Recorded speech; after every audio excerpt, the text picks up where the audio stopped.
Let's get the slate going. Slates, here we go. There you go. I didn't invent the squash match, but I invented my own type of squash match. It was a direct show of domination, reminiscent of throwing a human to the lion. You had to keep your eyes open the entire time because you didn't want to miss anything. And every one of you will be lying if you said you didn't want to see it.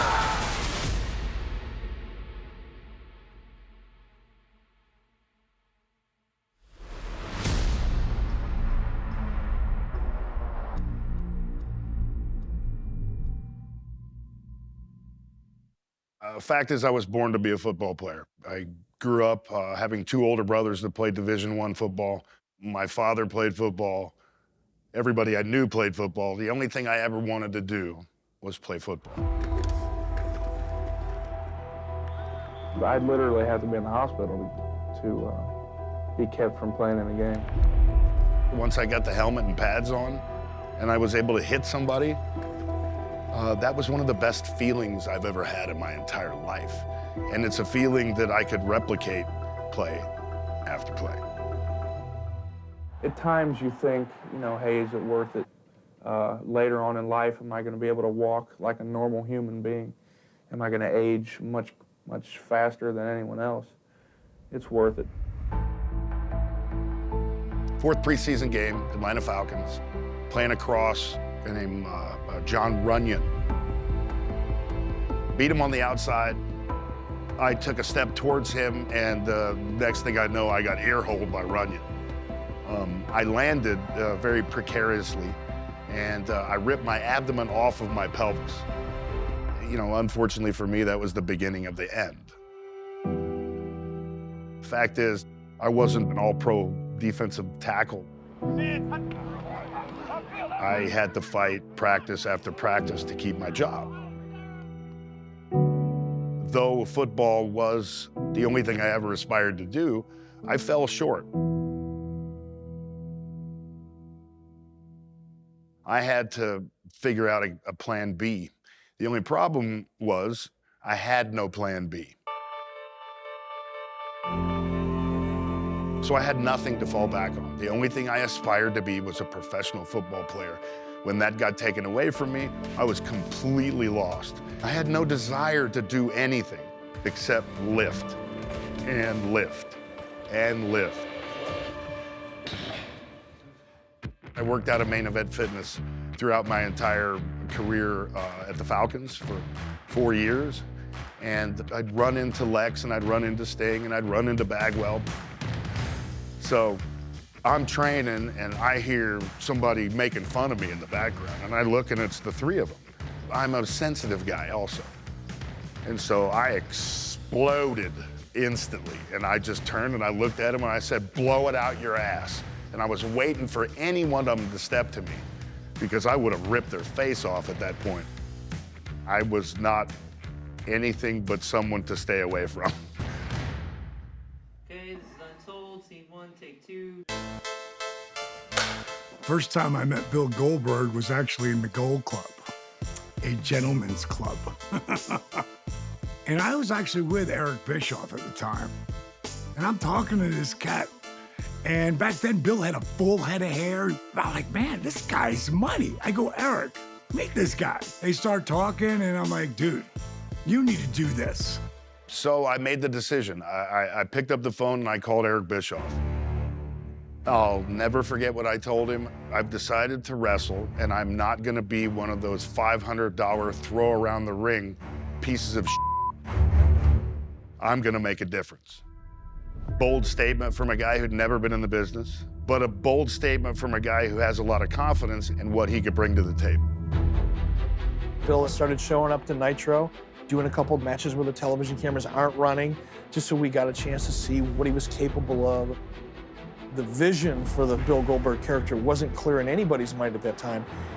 We knew we had something. We didn't know what, but we knew that there was just an innate, natural charisma there. When he shaved his head and put the tattoo on, I said, dude, what are you doing? That's like Austin's the shaved head guy. And he went, well, I really think this is who I am and this is what I'm gonna be, and I'm gonna make an impact. I'm gonna be different for him. And Goldberg just reeked confidence. And I said to him, you know what? You might be right.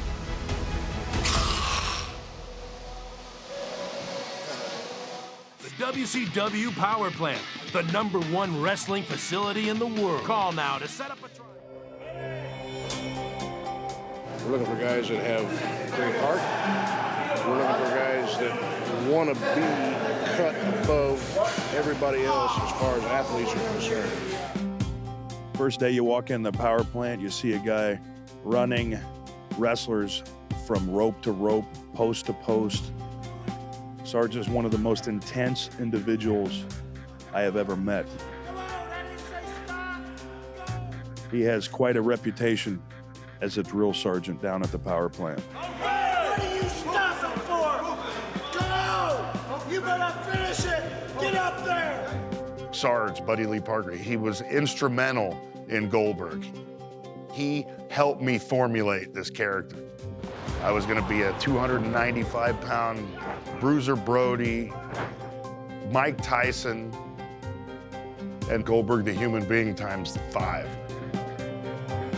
Really no difference between the two, except for the character gets away with a lot of things that the normal human being would be thrown in jail for. Jody, the assassin, was the godfather of the power plant. He goes, what's your finish? I said, I don't have one. He says, well, whatever you do, make it impactful. I'm walking around the ring, and I look at Manny, and I said, spread your legs and tuck your chin, and kiss your ass goodbye. I did it, and Jody's mouth was on the floor. It's like, whatever you just did, you do that every single time. He's really the originator of the spear. Like, a lot of guys made it hot, but Bill, he's really like the first to really get that move over. So we got the setup move taken care of, and I remember I was talking to Sarge, and he had the idea of standing suplex, but rotating on it. So I started doing the jackhammer to every single person down at the power plant. And I'd get in there and I'd work with him, and I just knew that that intensity he had, you can't really teach that, especially in the beginning. You either have it or you don't, and he did. Goldberg came along at a perfect time. It's when the stars, the moon, and the rest of the solar system was all aligned perfectly for him. Okay, we ready? So this is gonna be basically stroll down memory lane. Cool. In 1997, WCW is the #1 wrestling company in the world for the first time ever. You want a war? You're gonna get one. Hulk Hogan has betrayed WCW! You can call this the New World Order of Wrestling, brother! As I always like to call it, we were the '69 Mets. We had that 1 year, rating-wise, we were doing better than the Yankees up in Connecticut. It was cutthroat, it was dog-eat-dog, and that made it fun.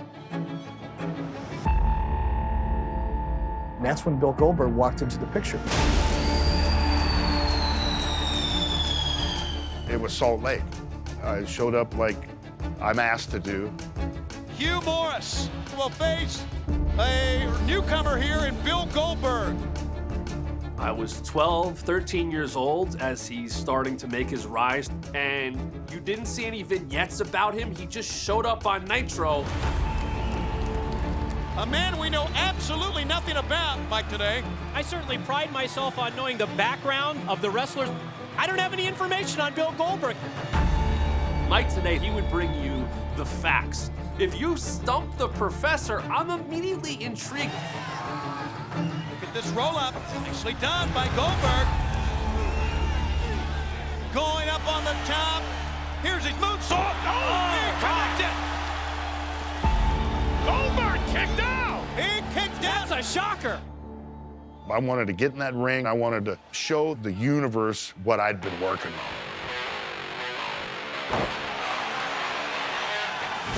How about that backflip? Anything that would get me excited, you know, I'd want to do it. I wanted to prove that at 290 pounds, I was still very athletic. And a big power slam! You know, I want to see anyone my size do that. Mom, I'm waiting. We're gonna pick him up again. Morris was 300 pounds. And he just picks him up like he's 120. And it really made you feel like, wow, I don't want that guy to grab me. I know I felt that a couple times, like, whoa. Out of obscurity comes to Nitro and pulls a major upset. What a debut for Bill Goldberg.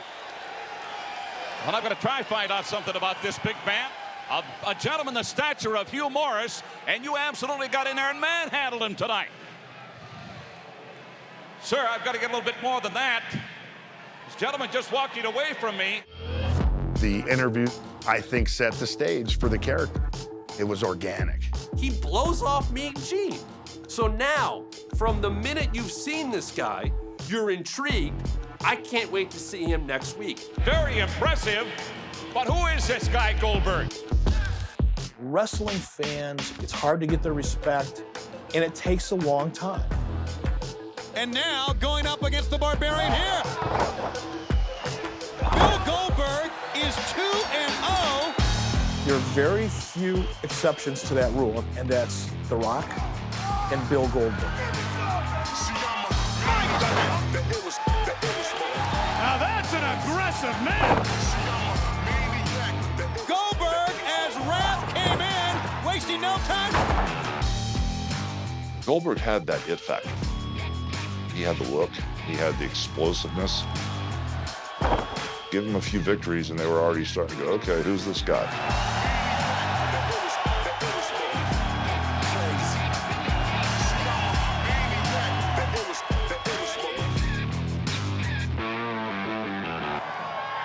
Who's next? Who's next? That's all I got to say. Who's next? Bischoff saw, like, okay, let's start to put this guy at a different level. Here he comes. Getting the guards and knocking on the door. And like whenever you see anything in UFC or anything on a big fight, you know, the walk and the guards coming and then he comes out.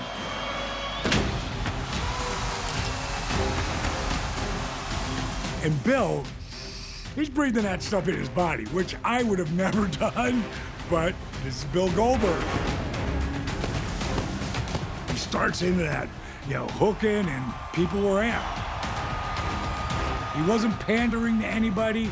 He was on his way to kick your ass. You're not going to find any man in any walk of life, in any sport, more intense than Goldberg.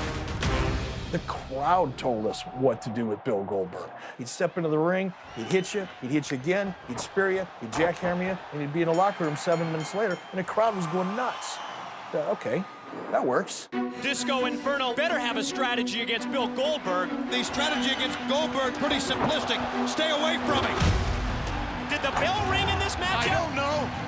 The match has not even started. Glacier will begin things. Goldberg just ran through Glacier! Goldberg has been running through everyone. A lot of people wonder where the streak came from. Obviously, Bill was racking up all these wins, but then it became a number that was tracked, and it added to that aura. That was Mike today. Mike grew up in Southern California. The streaks that were ingrained in his brain. The Lakers, UCLA. It made you think of those teams and made you believe because they were bigger than everybody else. It was more than just the game. Bill had a legitimate sports background. Pushing the streak and giving it credence only added to that. Well, Jerry Flynn is obviously a match for Bill Goldberg, especially, well, at least to that point, when he just overpowered him. Goldberg dominates again. And this has to be among the stiffest tests yet for Goldberg. And man. I don't know. That may have just got Goldberg a little bit more angry than he usually is. How about that? Regal kicked him in the face as he was backing up. And he takes down Regal. Jackhammer time. I believe Mr. Goldberg has come alive. And he jackhammers him down. I'll never forget, Bischoff was standing in a doorway and I was behind him and I came up and I just put my hands on his shoulder. And I said, bro, don't let anybody F this up. And this is another chapter in the legend that grows. Nailed it. Landed it. There's the count. And Chase Tatum becomes victim number 54 on Saturday night. There was no one besides Andre the Giant to go 30-0, 50-0, 100-0. He was cast perfectly for that role. Why? Because Bill Goldberg was about as believable as it can be. I'm kind of one of those really stupid, idiotic wrestlers that it has to make like sense for me. And if you're 1-0 and then you come back after 6 days and you're 11-0, and I know I only wrestled on 3 shows and I was on all of them, it's just kind of bullshit. I think he beat Hugh Morris like 30 times. Hugh Morris makes his way out. I know a lot is made about the inflation of the numbers in the streak, and guess what? I don't know how many times Goldberg would win matches on the weekends that we didn't see, at live events, at house shows. Heck, if you told me Bill Goldberg won 8 matches over the weekend, would that be really that hard to believe? Caught him with the spear as Hammer tried to come off the middle rope. So I don't care what the number was. Of course, it sounded better when it goes to 174-0 and all that. But it was very believable that he could get to that number because all we saw Bill Goldberg do was win. 73-0 for Goldberg as he goes into this matchup. And tomorrow night at Nitro, he will challenge for the U.S. title. Kidman trying to interfere, does interfere, and is deposited right on top of Saturn. Goldberg turns it on him. What a reversal! Goldberg, here he goes. 74-0. Goldberg will get a chance at the U.S. Heavyweight Championship, owned by Raven. Goldberg, he's shaking it off, and he's not budging. The pain is registering, but it has no effect on Goldberg. There's a spear. The fans are up. There's a member of the Flock up on top. So I turn around and there's Reese. He's only 6'10", 400 and something pounds. Now the big man reaches in. Hoists Goldberg up, but Goldberg fires back. Raven is still down. No, God, he's gonna try to pick him up. He's got to stay focused here on Raven. That's a 10 on the Richter. So, boys and girls, remember, make sure you can do the finish on everyone because you never know. You could be jackhammering every person. No! Jackhammer! 2, 3! We got a new champion! Goldberg is the United States Heavyweight Champion, and he won it in grand style. And chalk up victory number 75 in a row. Now, I remember this, and it might have been 30-0, 35-0, maybe 40-0. I don't know. But I know that levels a little bit of heat backstage. Like, who's this cat to go 40-0 and keep going? I can honestly tell you, there wasn't a time that I felt accepted. I think a lot of that was my own doing, but nothing was put forth to make me think any otherwise. Goldberg was very hard for Bill Goldberg to be outside of the ring. There's a lot of us, man, that were just trying to help. And we were really good at doing it and having a good time. Sorry you weren't there for the ride. Trying to push the ledger to 99-0 is Goldberg, and he'll have Chavo Jr. Watch out. Low bridge! Sorry, amigo. This one is over. Take his 9-0. So as the numbers continued to grow, you knew he was on an undefeated streak. At the time, WCW didn't have that top-tier babyface. DDP was on his way. You had Lex Luger. You had some of these other guys. But there was a star in the making that you went, hey, if this keeps up, maybe this is the guy that beats Hulk Hogan. This one's for you, Hennig. You smell 100, right? You smell 100. 1, 2, 100 and climbing. Only wrestler I've ever heard of in my life, in my career, that has gone 100 matches without a defeat. When Bill Goldberg was on his rise, I was the guy. I was the leader of the NWO. I was, on a roll. Bill was at the right time, right place. He, sooner or later had to have a run-in with the main event, Hollywood Hulk Hogan, because I was running game. I was running the show back then.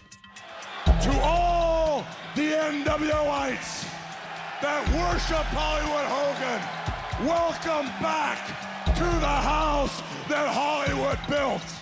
I just called Eric Bischoff up and I said, we're going to Bill Goldberg's hometown, Atlanta, and we all need another A player to work with. We need another Hulk Hogan. We need another Sting. I'm sitting at home watching Thunder on Thursday. There's a breaking news, at WCW, and J.J. Dillon comes on and he says, Hollywood Hulk Hogan, the WCW champion, is contractually obligated to defend the WCW heavyweight title belt against what I feel is the #1 contender, Goldberg! Oh, yes! Oh, yes! The man's got it! I obviously hadn't heard anything about that. I was like, holy I mean, Georgia Dome in front of my fans. I'm wrestling Hogan. Oh my God. Yeah, I don't think I slept the entire weekend. Goldberg, the dumb Hogan in his elbow, man. Yeah! That's what you know, baby! Hogan says, But Goldberg is my dad. He's gonna beat Hogan tonight, definitely, without a doubt.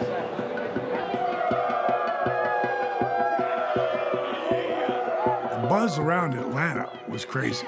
I got a little chills from this because, in the Georgia Dome, for him to be there in front of 44,000 people, they oversold that. And Bill was over everywhere, but here especially, he was white hot. Being in the locker room, and the last time I'd been in that locker room, I had dressed for the Atlanta Falcons. And it meant a lot to me. Georgia Dome was a really cool place. I hated the turf. It ended my career, but it was a really cool place and it meant a lot to me. The fans meant a lot to me. Being in Atlanta meant everything to me. Well, that night in Atlanta, before I went to the ring, the whole place was screaming Goldberg. Every sign in the building was Goldberg. It was his town. He played football for Atlanta, and that was the atmosphere in the building. Not to mention, I had to wrestle Scott Hall earlier in the night. He's a pro of his heart. He can make you make a mistake.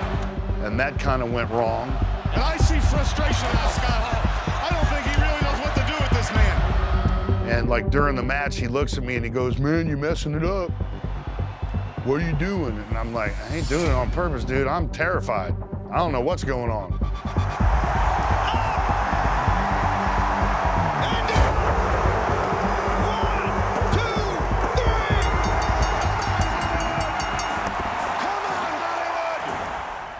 Walking out there in front of 40,000 fans, it was surreal.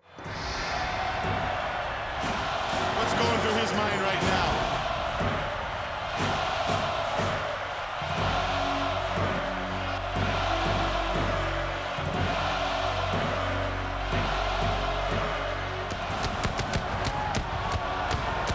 It was an emotional day. It was a taxing day. It was so stressful, but it was the culmination of everything I'd worked for my entire life, I believe. Atlanta, which was the perfect storm for Bill. I mean, this is his hometown, and did it in, San Francisco, California, or LA, and he wrestled me, it wouldn't be the same. Goldberg has answered every challenge to date. This is the biggest one. That heightened sense of anticipation is now over. Let the match begin. Gentlemen, seen that, never heard that in our sport. Hogan was great, man. Hogan's Hogan. I've always looked up to him, and I've always aspired to be as successful as he was in the business. I was honored and privileged to be in the same ring as he was. I had 100% trust in him as a businessman. Mr. Icy Hot. Front cantery applied. Goldberg tried to power him out of it, but just content with sending Hogan back to the corner.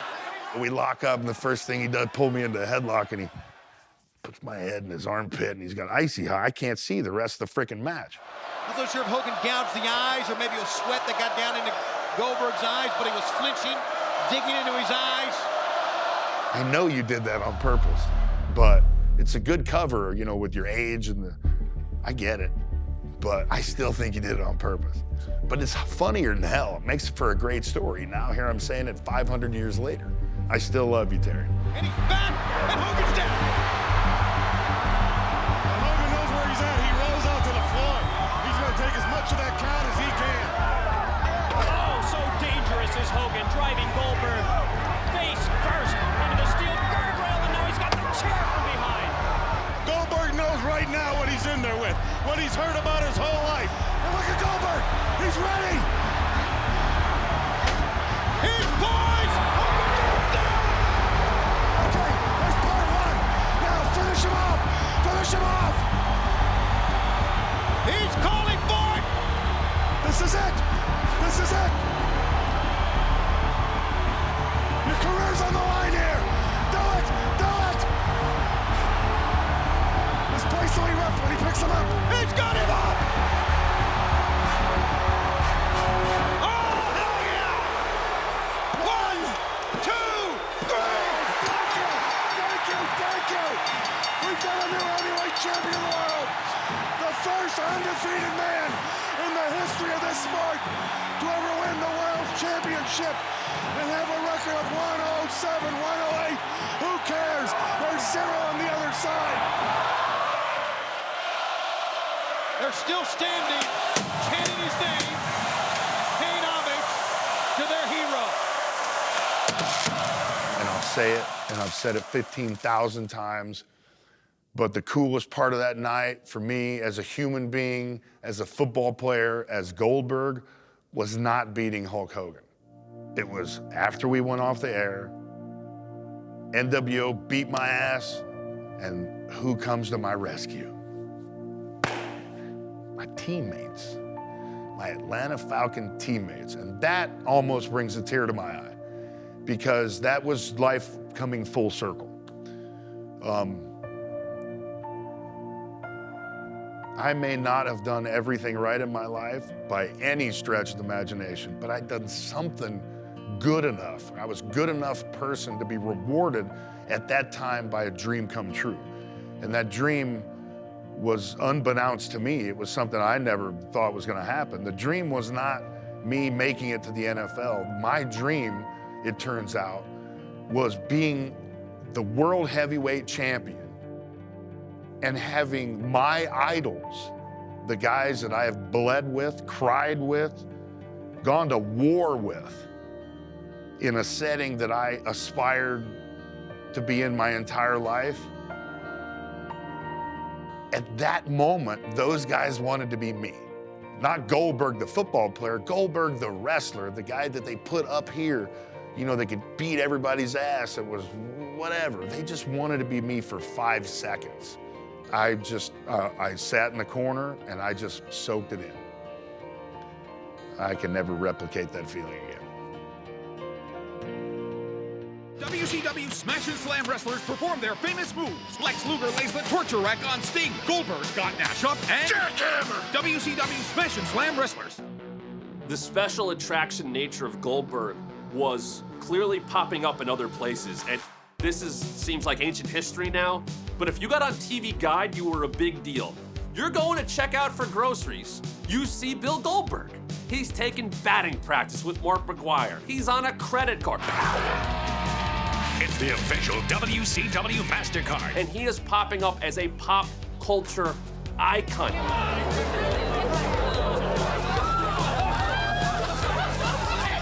And it might have made a lot of people mad in that locker room, but guess what? Goldberg was making WCW money. He was the cash cow. Why wouldn't you ride that wave? Bill was the company at the time. It was going to be on Entertainment Weekly. He had the great Superman pose. Love that. He was white hot. If you're marketable, if you fill the seats, then that's your job. Got also wondered too, though, with all this publicity, all the hoopla. He's with McGuire today. Well, how's his focus? He may be right. He's focused. He's shooting. No doubt about it. There he is. I'm going to go out on a limb and say 141 right here. 1, 2, 3, no. I wanted to make people smile. I wanted to take them away from their normal lives for 15 seconds or 15 minutes and let them enjoy themselves unabashed. That's where you make the connection. Who's better than Canyon? Oh! There is your answer. There's the man. Damn right I took the character seriously, because it's freaking me. I took it very seriously. And anybody who has an issue with that, I'm really sorry you're not passionate about your job like I was.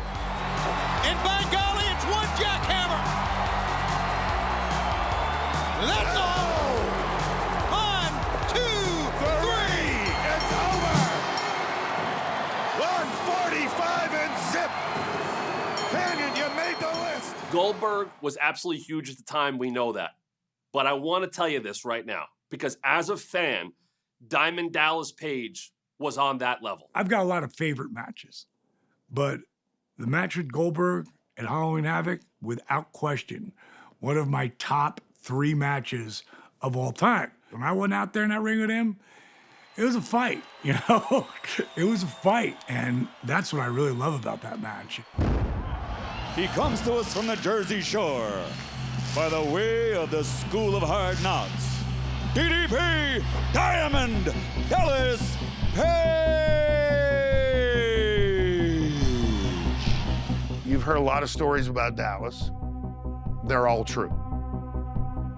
All the positive ones. Because they don't make a better human being than DDP. He always helped me. He was always an open ear if I had a question, had advice for me, would come up with ideas. He cares about every aspect of every part of the match, whether it's a very small detail or it's a very intricate spot. Page, dare to go. What a fight. They both tumble to the floor.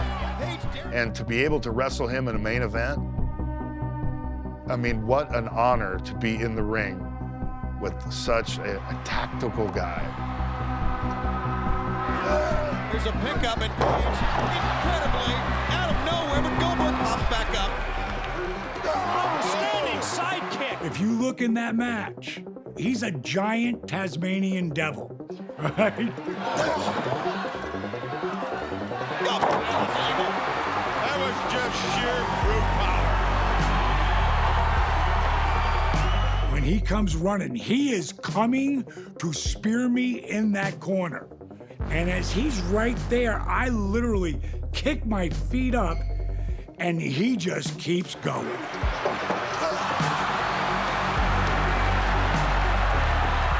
The post ain't moving. And he ended up hitting his shoulder really hard. And don't forget with Goldberg, if he's got a bad shoulder now, he can't pick the man up for his finishing maneuver. DDP up first. And when I turn around and there he is, if you watch as he's coming down, his head hits before my body does. So Bill speared himself.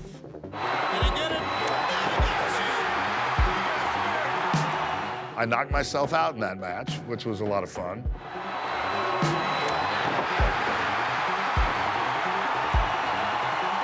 He goes to pick me up, and he's doing it with one arm because his shoulder hit that pole. He can do it with no arms. No, he couldn't. First time he hasn't been able to that I know of. I'm like, what the hell is he doing? I'm thinking something must be wrong here. I don't know this is a shoot. boom, he picks me up, and I drop behind and spin him and catch him with a cutter. Without question, one of the biggest pops, personally, I had ever heard. Page has got the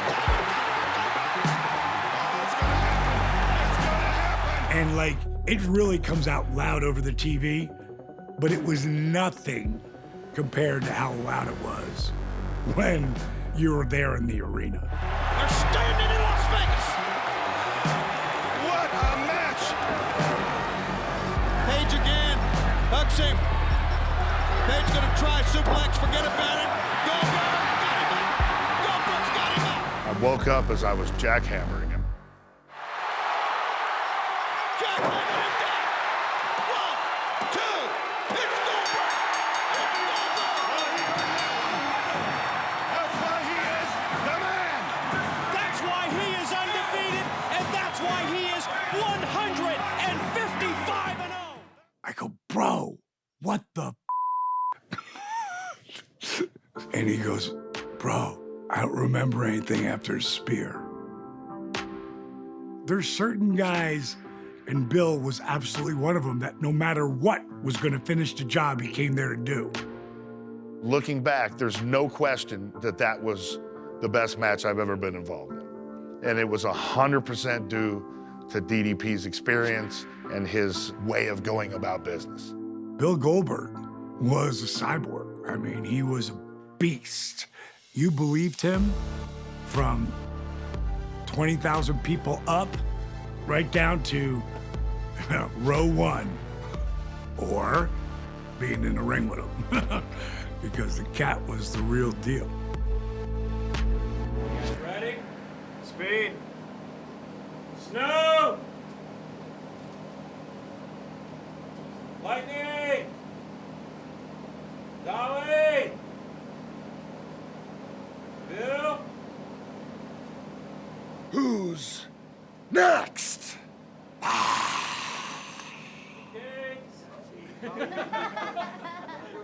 think people had seen me squash guys in 2 minutes or less enough. They wanted something different.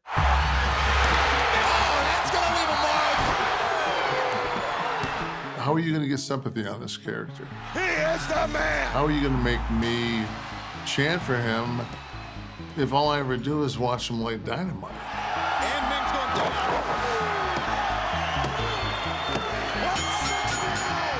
You get past DDP, and Kevin Nash was coming up. That was a big deal. Kevin Nash was cool. And here's where I started to learn about the wrestling business, in that, you know, you gotta swerve people, you gotta give them what they want and then take it away and then give it to them again. And I'm just learning, I'm learning. I had no control over anything. I don't give advice, I don't give ideas. I show up and I do my job. And now, the moment the world has been waiting for.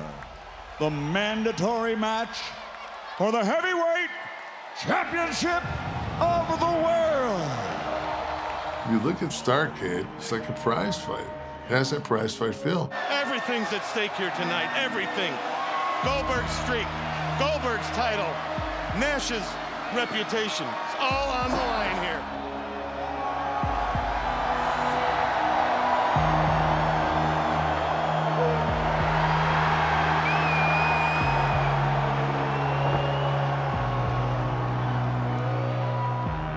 So during the match, we're going back and forth.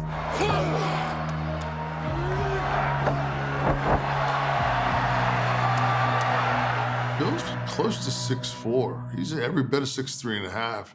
And Bill's probably 305 to 315. And I'm legitimately at that point about 330, maybe 325. And Bill is a very strong man. Look at that power of that man. Up onto the shoulder. A guy the size of Kevin Nash up on the shoulder. 1, 2. When you're out there and you're, as we call it, dancing. And Goldberg just powered his way out of it. That's never happened. You see something, you just do it. Of course, he's never faced Goldberg. He's covering up here. said, I'm gonna fall back on armbar. And I did it, and the crowd reacted. The second the crowd reacted, he pulled his arm out like it was like in molten lava. I knew what I was gonna do. Like I had a piece of wrestling art that I was gonna paint, and all of a sudden Jackson Pollock threw up on the corner of my canvas. So it's just like, you're killing me, dude. Goldberg with another phenomenal move. Kevin Nash goes down. What is this? It just jumps to what I think is one of the just greatest finishes of all time. Let's run in disco for no reason. Just run him in, we'll put a Wolfpack shirt on him. He's not officially a part of it. All he deserves is a spear from Goldberg. The Bam Bam Bigelow run in. Remember, this is no disqualification. Absolutely it is. And Bigelow, once again uninvited. Whoa! Not supposed to be here. Sending him to jail. So I'm laying on the ground saying, like, is the clown car next? That was Scott Hall. Scott Hall. Give me a break. Truth be told, the cattle prod was not the first idea. The first idea was a taser. The first idea was the one that the policeman would deploy. He would fire it, and it would shoot, and it had barbs, and it would stick in your wherever it hit you, and then the tether would light you up. That's what I wanted to happen. I wanted him to shoot me with it and light my ass up on national television, because that was the only way you were gonna take me down. The way that it ended up diminished the value of me being a monster, I believe, but it was safer. You're not allowed to hit a human being with the taser that's real, that knocks down 1,200-pound or 2,000-pound cows.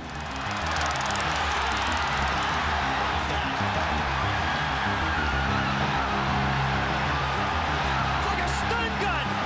You could hear it clicking. It was like a cattle prodder, a stun gun. Kevin Nash never saw that. And he jabbed it in the midsection of Goldberg. Oh no! Wait a minute. Jackknife powerbomb. Could this be it? 1, 2, 3. The streak is over. And we have a new world champion. The streak is over.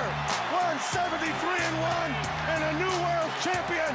Kevin Nash is crowned world heavyweight. I never, ever really walked in and said, let's do this. I think we should do that. That's what bookers get paid for. I get paid to go out and fulfill their requests. So that night, I went out and I fulfilled their request to be beaten for the first time at Starrcade by Kevin Nash. So I don't know if anybody knew it was my birthday. I don't think anybody cared it was my birthday. It's Bill's birthday, December the 27th, that he got beat, because he came and told me that day, but it's also the anniversary of my mother's death. December 27th, 1994, the day my mom died of cancer. I think I topped you. That's real. I just walked away from him. Kevin Nash had been assigned to the booking committee, I think a month prior or something like that. The booking committee came up with the idea of me losing in Starrcade to Kevin. We're going back and we're talking about history, so this is history, so I'm going to go into it in a different... I don't have any problem with Bill. I like Bill. I like him, but it's just like... To this day, you can roll this too. He thinks I was booking when I beat him.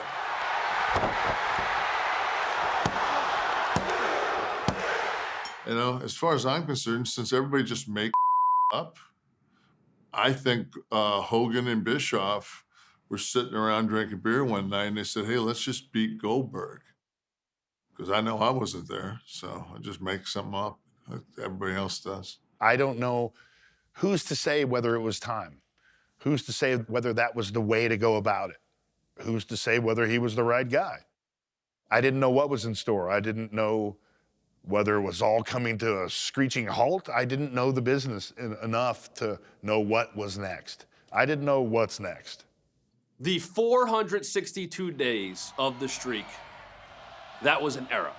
And that era is about a guy in black trunks walking in, mad as hell, getting a victory, looking as intense as ever, and walking out. Bill Goldberg's era was lightning in a bottle. What's that all about? You don't know. It's got to be about something. What's your name? William. William, guess what? That's my name. In all honesty, the number one thing that I garner from the streak, it gave me the ability to be someone larger than life for kids who may need somebody to look up to that's larger than life. You tell him who the man is. Goldberg. There you go. It's my man right here. To be able to make them smile once, Look at this guy. you can't put a price on it, you can't put a value on it, and it's really hard to explain. Let's just say it's the coolest thing you're ever gonna experience in your life. Give me some, man. I like that. Get D like I that. like that. Come on, let's go to the ring. I was there when you won that championship. There you go.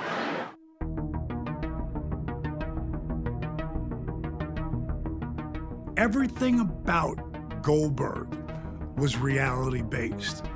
And that's why it worked for that whole Monday Night Wars run.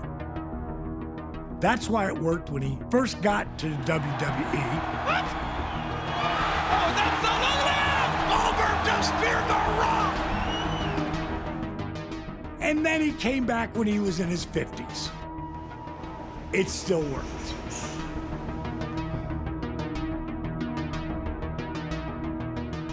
Goldie, I want to tell you, man, going back to that day at the Gold Club, or that night, and literally feeling that you just belonged in our business, and for you to actually come in and rise to the ranks as fast and just like a meteor blasting across the sky, and then 20 years later, to still have your hand in all this, bro, and still have the Goldberg impact, man.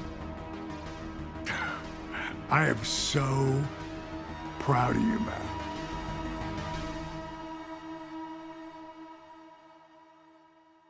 Bill Goldberg is, man,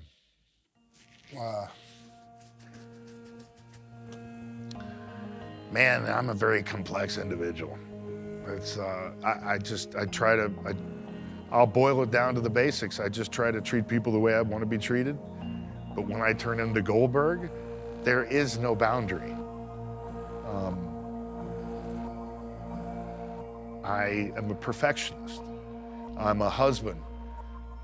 I'm a father. And hopefully, I'm someone to set a good example for those who come after me.